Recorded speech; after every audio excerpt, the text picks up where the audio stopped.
সবার দৃষ্টিশক্তির সমস্যা এবং সম্ভাব্য প্রতিকার নিয়ে ঢাকা আই কেয়ার হসপিটাল নিবেদিত RTV সুস্থ চোখ স্বচ্ছ দৃষ্টি অনুষ্ঠানে স্বাগত সবাইকে। দর্শক, মানবদেহের অত্যন্ত গুরুত্বপূর্ণ এবং স্পর্শকাতর অর্গান চোখ। চোখ তার কর্মকাণ্ড পরিচালিত করে যেসব অঙ্গের মাধ্যমে, তার মধ্যে গুরুত্বপূর্ণ হচ্ছে চোখের কর্নিয়া। এই কর্নিয়ার আবার আলাদা আলাদা নামে ভিন্ন ভিন্ন সমস্যা রয়েছে, যার মধ্যে অন্যতম দৃষ্টিঘাতক সমস্যার নাম কেরাটোকোনাস। কেরাটোকোনাস হচ্ছে এমন একটি অসুখ যাতে কর্নিয়ার কোলাজেন টিস্যুর ঘাটতিতে কর্নিয়া পাতলা হতে হতে কোণাকৃতির হয়ে যায়। এতে চোখের দৃষ্টিশক্তি কমে যায় এবং যতটুকু দৃষ্টি কমে যায় তা সাধারণত চশমায় আর বাড়ে না। খুব সঙ্গত কারণে আজ আমাদের আলোচনার বিষয়বস্তু কেরাটোকোনাস রোগের প্রতিরোধ ও চিকিৎসা। আর এই আলোচনায় আমাদের সঙ্গে আছেন চোখের চিকিৎসায় দেশের অন্যতম পরিচিত ব্যক্তিত্ব, প্রখ্যাত চক্ষুরোগ বিশেষজ্ঞ, চোখের স্মাইল, ল্যাসিক, ফ্যাকো ও glaucoma specialist, Dhaka eye care হসপিটালের senior consultant doctor Harunur Rashid sir. Sir, আসসালামু আলাইকুম। ওয়ালাইকুম আসসালাম। স্যার, কেমন আছেন? আমি ভালো আছি, তুমি ভালো আছো? স্যার, ভালো আছি। স্যার, আজকের পর্বে আমরা কথা বলবো কেরাটোকোনাস রোগ, এই রোগটার চিকিৎসা এবং প্রতিরোধ সম্পর্কে। তো আমার যেটা মনে হয় যে আমাদের সাধারণ দর্শকরা এই মেডিকেল টার্মটা সম্পর্কে হয়তো অবগত নাও হতে পারেন। কেরাটোকোনাস একটা নতুন একটা নাম মনে হতে পারে তাদের কাছে। স্যার, একটু আমাদের দর্শকদের উদ্দেশ্যে একটু সহজ করে কি বলবেন যে আসলে কেরাটোকোনাস রোগ বলতে কি বোঝানো হয়? কেরাটোকোনাস হচ্ছে আমাদের চোখের কর্নিয়ার একটা মারাত্মক অসুখ, যে অসুখে আমাদের কর্নিয়াটা বেঁকে যায়। একটা মডেল দিয়ে স্বাভাবিকভাবে আমি বোঝানোর চেষ্টা করি যে স্বাভাবিক প্রক্রিয়ায় আমরা কিভাবে দেখি এবং চোখের গঠন প্রক্রিয়া। আমাদের চোখের সামনের যে জায়গাটি সেটিকে বলে কর্নিয়া, আমাদের চোখের জানালা। স্বাভাবিকভাবে এটাকে কালো মনে হলেও বা বাদামি মনে হলেও এটি একটি স্বচ্ছ। আসলে এই কর্নিয়ার ভেতর দিয়ে আলো চোখের ভেতরে প্রবেশ করে এবং চোখের রেটিনার একটি বিন্দুতে কেন্দ্রীভূত হয়। চলো আমরা একটা ছবি দিয়ে দর্শকদেরকে বুঝিয়ে দিই। এটি আমাদের চোখের ছবি। সামনে রয়েছে কর্নিয়া, তার পেছনে আইরিস, তার পেছনে হিউম্যান ক্রিস্টালাইন লেন্স এবং সবচেয়ে পেছনে রয়েছে রেটিনা, করয়েড এবং স্ক্লেরা। পরের ছবিতে আমরা দেখব স্বাভাবিক প্রক্রিয়ায় আমরা যখন কোনো বস্তুর দিকে তাকাই, সেই বস্তু থেকে আলো আমাদের চোখের কর্নিয়া এবং লেন্সে প্রতিসরিত হয়ে রেটিনার একটি বিন্দুতে কেন্দ্রীভূত হয়, আর তখনই কোনো বস্তুর ছবি আমরা পরিষ্কারভাবে দেখতে পাই। আজকে যেহেতু আমরা সুস্থ চোখ স্বচ্ছ দৃষ্টি অনুষ্ঠানে রয়েছি, আমাদের একটি স্বচ্ছ দৃষ্টির জন্য কর্নিয়ার আকৃতি, তার স্বচ্ছতা এবং তার মসৃণতা চমৎকার হওয়ার প্রয়োজন রয়েছে। এবার চলো কেরাটোকোনাসের প্রসঙ্গে আসি।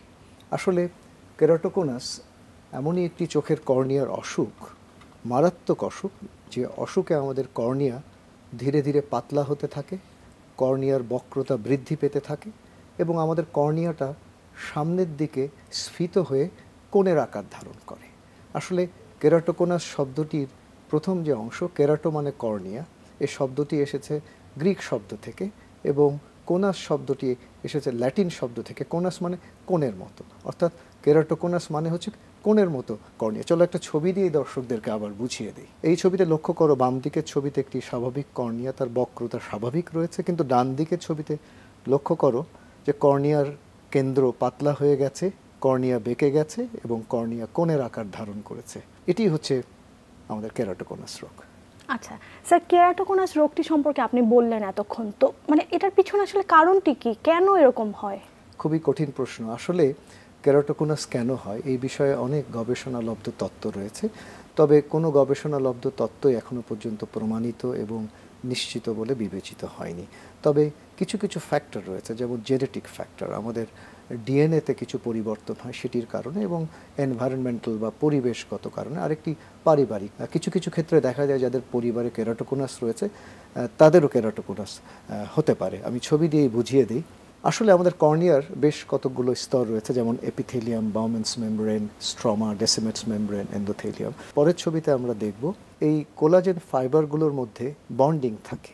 আমাদের শরীরের বিভিন্ন কোষে যেরকম বিপাকক্রিয়া হয়, কর্নিয়ার ভেতরেও বিপাকক্রিয়া হয় এবং এই বিপাকক্রিয়ার ফলে কর্নিয়াতে বেশ কিছু ফ্রি রেডিক্যালস তৈরি হয়। স্বাভাবিক সুস্থ কর্নিয়া সেই ফ্রি রেডিক্যালসগুলোকে অপসারণ করতে পারে, কিন্তু কেরাটোকোনাসে আক্রান্ত কর্নিয়া সেই ফ্রি রেডিক্যালসগুলোকে অপসারণ করতে পারে না। ফলে এই কোলাজেন ফাইবারগুলোর মধ্যে বন্ধনের ঘাটতি দেখা যায় বা বন্ধন কমে যায় এবং কর্নিয়ার ধীরে ধীরে আকৃতির বিকৃতি ঘটে এবং কেরাটোকোনাস রোগে কর্নিয়া ধীরে ধীরে কোণাকৃতি ধারণ করে। আচ্ছা স্যার, এই রোগটির সাথে কি বয়সের কোনো সম্পর্ক আছে, যে সাধারণত কোন বয়সে গিয়ে একজন ব্যক্তি এই রোগে আক্রান্ত হতে পারে? সাধারণত কেরাটোকোনাস রোগ বয়ঃসন্ধিকালেই শুরু হয়।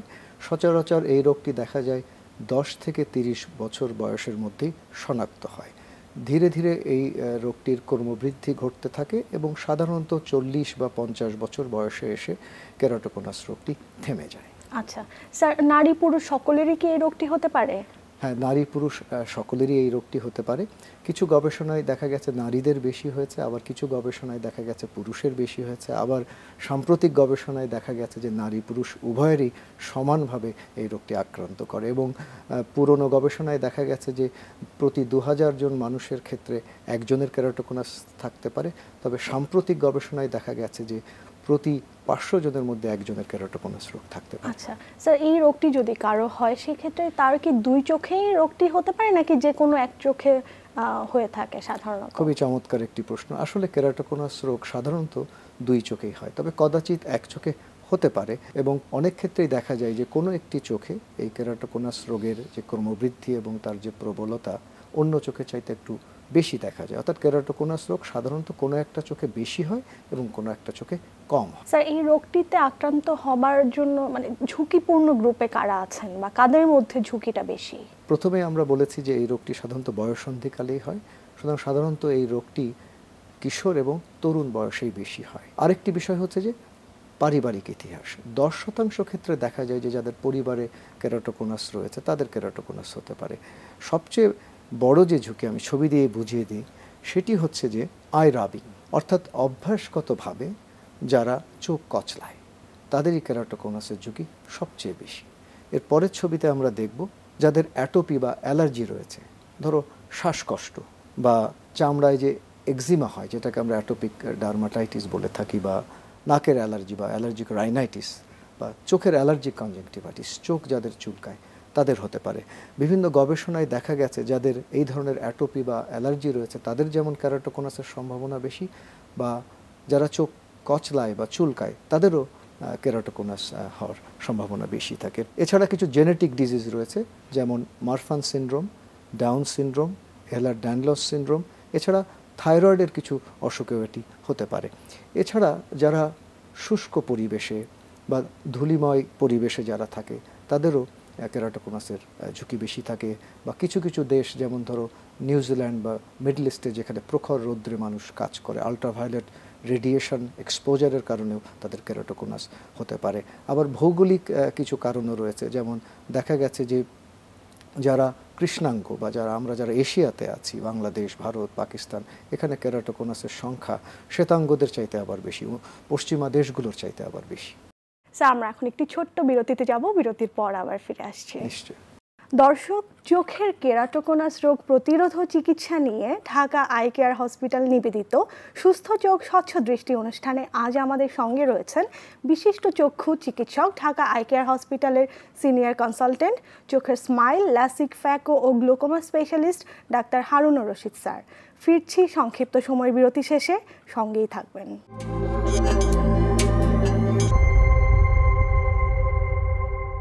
বিরতি শেষে আবারও ফিরে এলাম ঢাকা আই কেয়ার হসপিটাল নিবেদিত সুস্থ চোখ স্বচ্ছ দৃষ্টি অনুষ্ঠানে।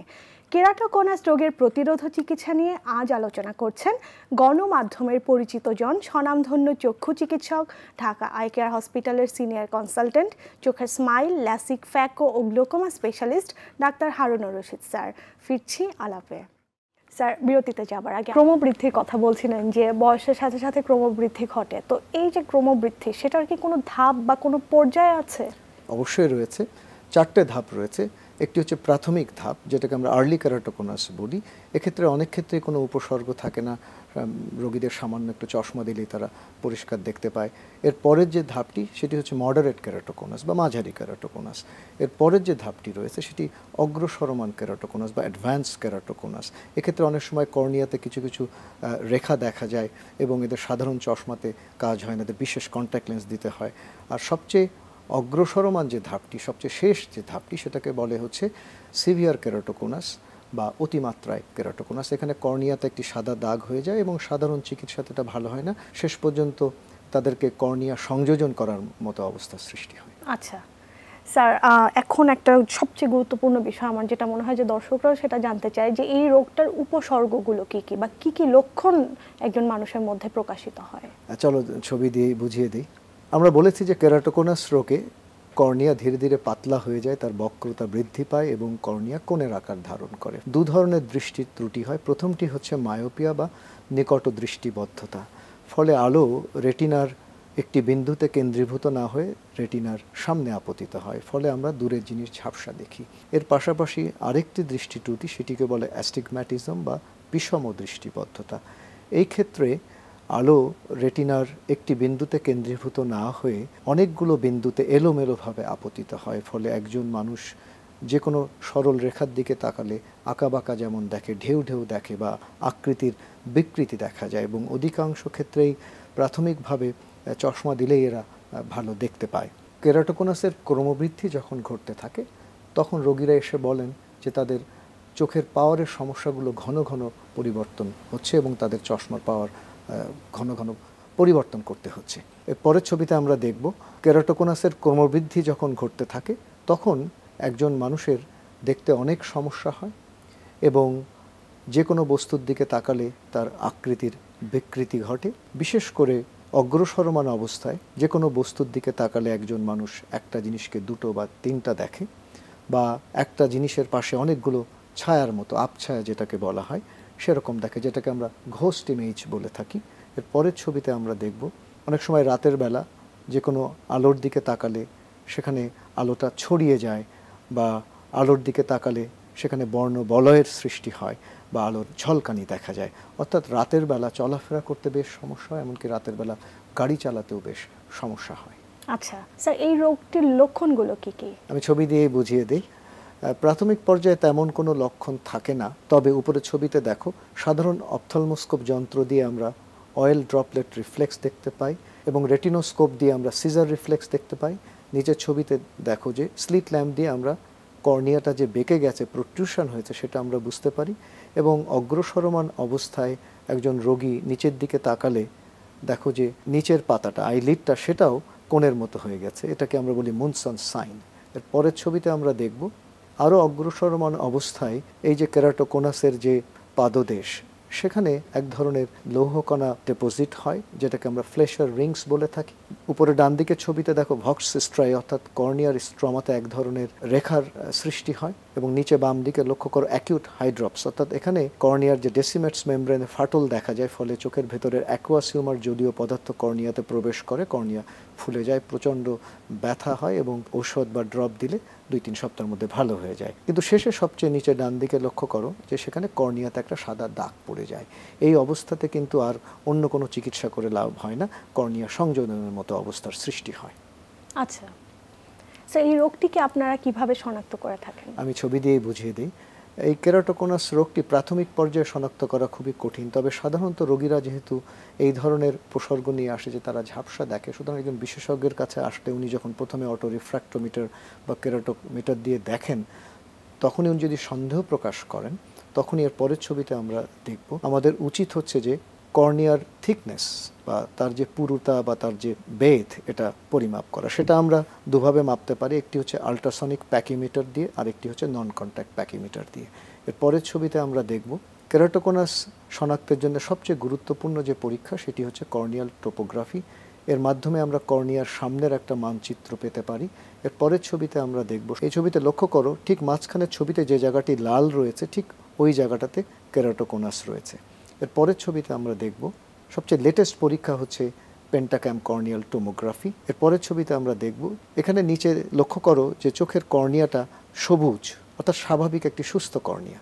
এর পরের ছবিতে আমরা দেখব, এই ছবিতে লক্ষ্য করো এই সবুজের মাঝখানে গোল লাল, এই যে লাল যে জায়গাটা, এখানেই কেরাটোকোনাস রয়েছে এবং কেরাটোকোনাস কর্নিয়ার অতটুকু জায়গা আক্রান্ত করেছে। এর পরের ছবিতে আমরা দেখব, আমরা বলেছি কেরাটোকোনাস কোনো এক চোখে বেশি হয়, কোনো এক চোখে কম হয়। উপরের ছবিতে লক্ষ্য করো খুব সামান্য জায়গা কর্নিয়া আক্রান্ত হয়েছে, বাট নিচের ছবিতে লক্ষ্য করো অনেক জায়গা আক্রান্ত হয়েছে। এর পরের ছবিতে আমরা দেখব কর্ভিস এসটি। এর মাধ্যমে আমরা কর্নিয়ার বায়োমেকানিক্সটা আমরা বুঝতে পারি। এর পরের ছবিতে আমরা দেখব, এটা হলো সবচেয়ে লেটেস্ট পরীক্ষা, পেন্টাক্যাম এবং কর্ভিস একসাথে মিলে যদি আমরা পরীক্ষা করি, আমরা পরের ছবিতে আমরা দেখব, এটাকে আমরা বলি কর্ভিস এসটি বায়োমেকানিক্যাল টোমোগ্রাফিক অ্যাসেসমেন্ট, অর্থাৎ যৌথভাবে সংযুক্তভাবে আমরা সবচেয়ে লেটেস্ট তথ্য পেতে পারি কেরাটোকোনাস প্রাথমিক পর্যায়ে শনাক্তের জন্য। এর পরের ছবিতে আমরা দেখব ওয়েভ ফ্রন্ট অ্যাবারোমিটারের মাধ্যমে চোখের ভেতর যে উচ্চমানের বিচ্যুতি থাকে, যেমন কমা, ট্রিফয়েল, টেট্রাফয়েল, বিশেষ করে কেরাটোকোনাসে কমা বেশি পাওয়া যায়, সেটা আমরা পেতে পারি। অর্থাৎ অনেকগুলো পরীক্ষা করে আমরা কেরাটোকোনাস প্রাথমিক পর্যায়ে শনাক্ত করি। আচ্ছা স্যার, এই কেরাটোকোনাস রোগটির কি কি চিকিৎসা পদ্ধতি রয়েছে? আমি ছবি দিয়ে বুঝিয়ে দিই। প্রাথমিক পর্যায়ে কেরাটোকোনাস রোগীদের শুধুমাত্র চশমা বা নরম কন্ট্যাক্ট লেন্স দিয়ে চিকিৎসা করলেই চলে। এর পরের ছবিতে আমরা দেখব কেরাটোকোনাস যখন মাঝারি বা অগ্রসরমান অবস্থায় যায়, তখন নরম কন্ট্যাক্ট লেন্স বা চশমা দিয়ে হয় না, তখন আমরা রিজিড গ্যাস পারমিয়েবল লেন্স বা হাইব্রিড লেন্স এবং সবচেয়ে লেটেস্ট আমরা এখন স্ক্লেরাল লেন্স আমরা চোখে বসিয়ে দিই। তবে কেরাটোকোনাসের ক্রমবৃদ্ধি ঘটতে থাকলে সেটাকে বন্ধ করবার জন্যে একমাত্র একটি চিকিৎসা রয়েছে, সেটাকে বলে কর্নিয়াল কোলাজেন ক্রস লিঙ্কিং।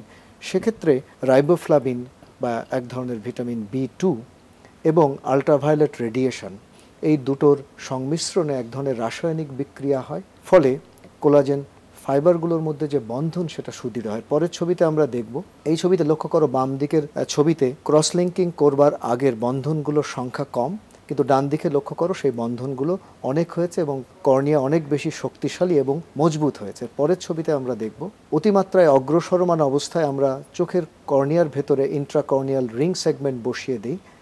এই রিং সেগমেন্ট বসালে কোণাকৃতির কর্নিয়াটি চ্যাপ্টা হয়ে যায়, ফলে দৃষ্টি ফিরে আসে। এর পরের ছবিতে আমরা দেখব কিছু কিছু ক্ষেত্রে যেখানে ল্যাসিক বা স্মাইল করা যায় না, আমরা এখন ফেকিক ইন্ট্রাঅকুলার লেন্স বসিয়ে দিই। টরিক ফেকিক ইন্ট্রাঅকুলার লেন্স আমরা এই ধরনের রোগীদের বসাতে পারি। এর পরের ছবিতে আমরা দেখব অতিমাত্রায় অগ্রসরমান কেরাটোকোনাসে যেখানে কর্নিয়াতে দাগ পড়ে যায় এবং কোনো চিকিৎসাতে কাজ হয় না, তখন আমরা কর্নিয়াল ট্রান্সপ্লান্ট বা কর্নিয়া সংযোজন আমরা করি, অর্থাৎ একটা মৃত ব্যক্তির কর্নিয়া কেরাটোকোনাস রোগীর চোখের কর্নিয়াতে লাগিয়ে সেলাই করে দেওয়া হয়। এভাবে কেরাটোকোনাস রোগের চিকিৎসা করা হয়। আচ্ছা স্যার, আমরা চিকিৎসা পদ্ধতিগুলো সম্পর্কে জানলাম, আমি একটু এখন জানতে চাচ্ছি যে এই রোগটিকে কি প্রতিরোধ করা যায়? অবশ্যই এই রোগটি প্রতিরোধ করা সম্ভব। প্রতিরোধের জন্য সবচেয়ে গুরুত্বপূর্ণ বিষয় হচ্ছে এই রোগ সম্পর্কে জনগণের মধ্যে সচেতনতা সৃষ্টি করা এবং একজন বিশেষজ্ঞের কাছে যখনই একজন সাধারণ রোগী, বিশেষ করে যারা কিশোর বা তরুণ, যখন চশমার পাওয়ার পরীক্ষা করতে আসবে এবং তাদের যদি মায়োপিয়া থাকে বা নিকট দৃষ্টিবদ্ধতা বা তাদের যদি বিষম দৃষ্টিবদ্ধতা বা সিলিন্ডার পাওয়ারের সমস্যা থাকে, তাদের জন্য অবশ্যই কেরাটোকোনাসের পরীক্ষাগুলো করা হয় এবং কেরাটোকোনাস প্রাথমিক পর্যায়ে শনাক্ত হবার সাথে সাথে এই কেরাটোকোনাস রোগীদের চিকিৎসার আওতায় নিয়ে আসা, বিশেষ করে সেই সমস্ত কেরাটোকোনাস রোগীরা যাদের ক্রমবৃদ্ধি অব্যাহত রয়েছে, তাদের কর্নিয়াল কোলাজেন ক্রস লিঙ্কিং করে এই প্রসেসটাকে থামিয়ে দেওয়া জরুরি এবং তাহলেই এই কেরাটোকোনাস রোগটি আর অগ্রসর হবে না এবং তাহলেই এই মানুষটিকে আমরা ভবিষ্যতে যে অতিমাত্রার দৃষ্টি প্রতিবন্ধিতা থেকে তাকে আমরা রক্ষা করতে পারব। আচ্ছা স্যার, আপনাকে অসংখ্য ধন্যবাদ আপনাদেরকে সময় দেওয়ার জন্য। তোমাকেও ধন্যবাদ, RTVর সকল দর্শক এবং RTVকেও ধন্যবাদ। দর্শক, আধুনিক চিকিৎসা বিজ্ঞান চোখের নতুন নতুন সমস্যা যেমন বের করে আনছে, তেমনি বের করে আনছে সেসব রোগের প্রতিকার বা চিকিৎসা পদ্ধতিও। তবে তার জন্য প্রয়োজন প্রাথমিক অবস্থায় চোখের রোগ নির্ণয় এবং যথাসময়ে তার সঠিক চিকিৎসা। আর ঠিক এই কাজটি সঠিক সময়ে করবার পরামর্শ নিয়েই আমাদের আজকের আয়োজন ঢাকা আই কেয়ার হসপিটাল, সুস্থ চোখ স্বচ্ছ দৃষ্টি। সকলকে আগামী সপ্তাহের আয়োজন দেখবার আমন্ত্রণ জানিয়ে আজকের মতো এখানেই বিদায় নিচ্ছি। সবার জন্য